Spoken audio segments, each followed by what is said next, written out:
arts is the art, craft, history, the whole aspect of a culture that's coming forward in the built form, be it a statue, a monument, or a school, or a house. And preservation arts can span historical understanding of the buildings and how they've evolved over time, how they've been used over time. It also includes technical study of the materials, craft, learning how to take care of the buildings. It's a kind of interdisciplinary pursuit.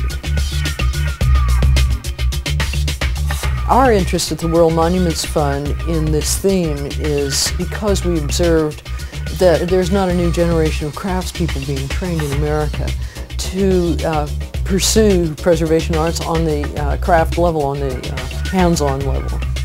And it's very hard to find qualified people to work on important buildings. There are opportunities here that we felt could be very rewarding for young people, and young people didn't really know about them.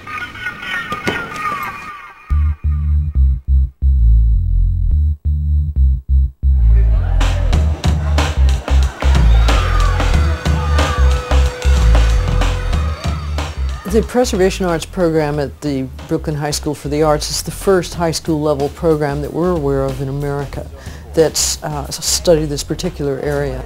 The instructions are on the board. This will be handed in at the end of the period. Right up there. Preservation really is an academically based or derived pursuit.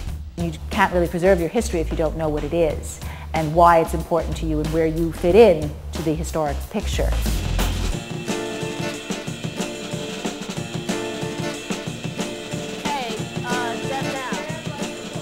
The Brooklyn High School of the Arts Preservation Arts curriculum is based on a reciprocity between the academic learning and the hands-on expression of that learning in the context of the preservation arts industry.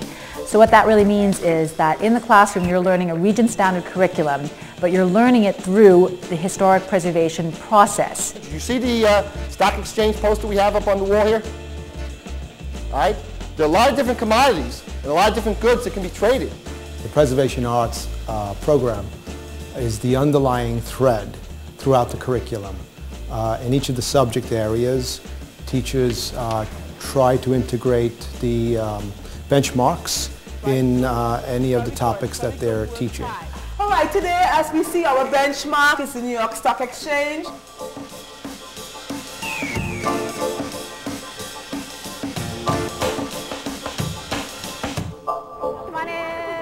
Everybody come up close. Okay, we're almost all here. 1, 2, 3, 4, 5. And can anybody tell us just 2 sentences what's the New York Stock Exchange?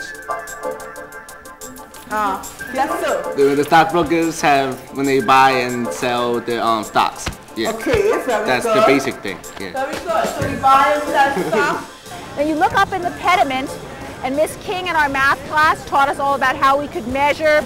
So when you look up at this pediment and you're saying, I wonder how tall that main statue is, you can calculate that by knowing the hypotenuse and the legs of the triangle. What would you look as a symbol of wealth for this country? And you notice that at the apex, the center, that's our tallest part. We're building up to the crescendo where we're really looking at industry as an allegory for wealth and power. New York Stock Exchange is perhaps our greatest symbol of wealth.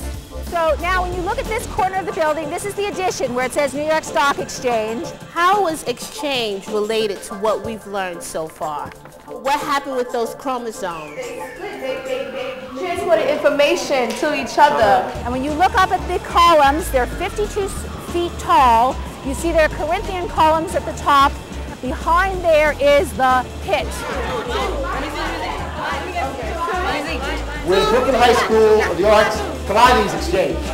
It's an interdisciplinary curriculum, so English, math, science, and history are all combined to fully understand a period and place in time as expressed by a particular architectural or object type structure. So the Brooklyn Bridge or Brooklyn Borough Hall or Central Park, these are all buildings or places that were created in a specific time period, and they represent all of the cultural, social, economic, and academic influences of that time. So having learned this in the classroom where you really have a sense of how is my subject area related to each other? The interdisciplinary aspect of it that's a challenge for our teachers is the fact that they need, in order to make the curriculum successful, to actually be having a dialogue themselves about their curriculum. I'm looking at, the New York Stock Exchange as a symbol of power for the economy of the United States, of the world. And then I also look at, DNA as a symbol of power of changing the human being. What are the 4 major things the New York Stock Exchange must be able to do? If we relate it to DNA, what must it be able to do? Go ahead, Crystal. Store lots of information. I think that's the brilliance of this program, and obviously a lot of very subtle thinking has gone into how to link something like the idea of the comparison between the body and the market and the stock exchange and how it works as an entity, as a kind of living entity, is fascinating. So we'll look at the function of the building, of what goes on inside, and compare it to what goes on in the cell and see if it's still, the chaotic atmosphere that goes on inside the cell, it still happens. It's really very original and exciting.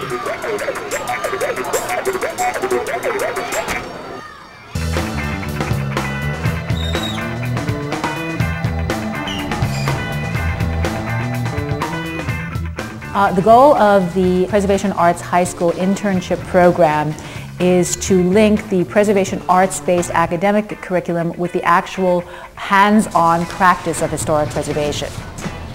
At first, when Miss Littlefield, my preservation arts teacher, and Kate told me about it, it gave me options. And I remember seeing stained glass, and I never knew I was going to be able to learn how to do it. So I thought, getting into detail about learning about preservation, it would be a good job to get into. So.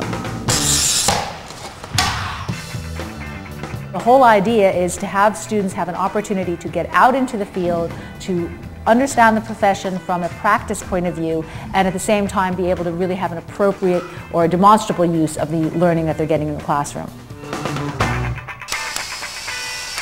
It's good. Can you still remember what you did in the beginning, yeah? So that's a pretty rare opportunity for a high school level student to be able to do something in their out-of-class time that might actually lead to a career. Maybe I could actually teach, because I want to keep doing this, and if I learn how to do it as a professional, I could actually go on teaching it. Not bad. Maybe have my own studio one day too.